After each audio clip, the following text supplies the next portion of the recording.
Toca tudo aí, aí que vai.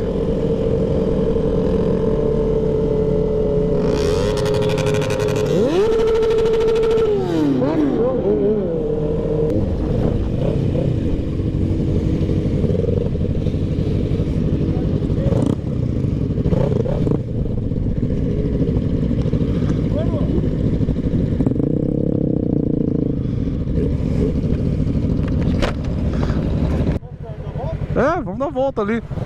Mas eles vão voltar pro posto? Não, eu acho que não, eles vão por lá. Pela cidade? É.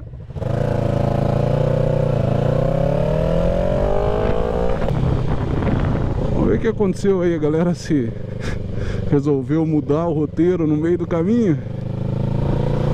Tem que acompanhar aqui, né? Olha a turma aí.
Nessas horas que você vê que escapamento esportivo em moto 2 cilindros é foda, viu?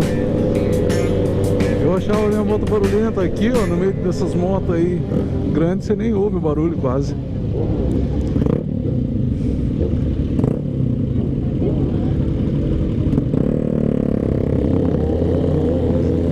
Ó, Z800, Z750.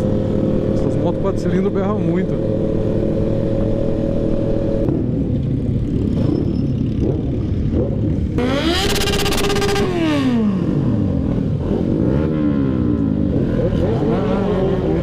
A galera hoje dominando a avenida, hein?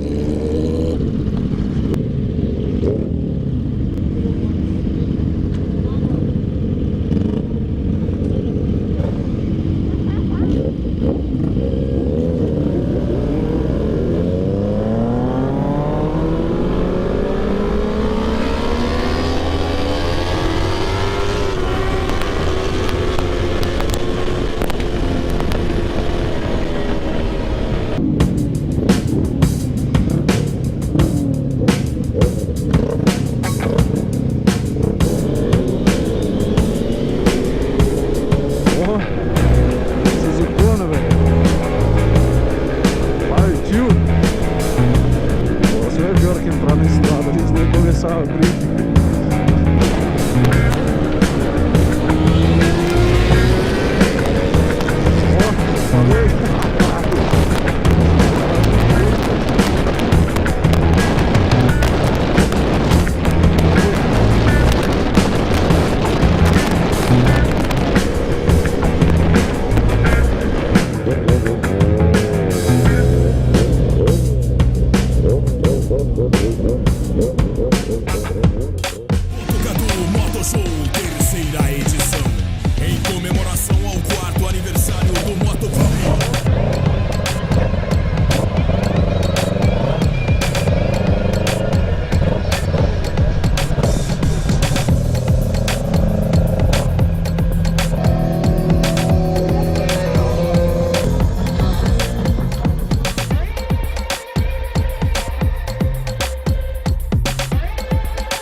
rapaziada. A galera se preparando pra sair agora.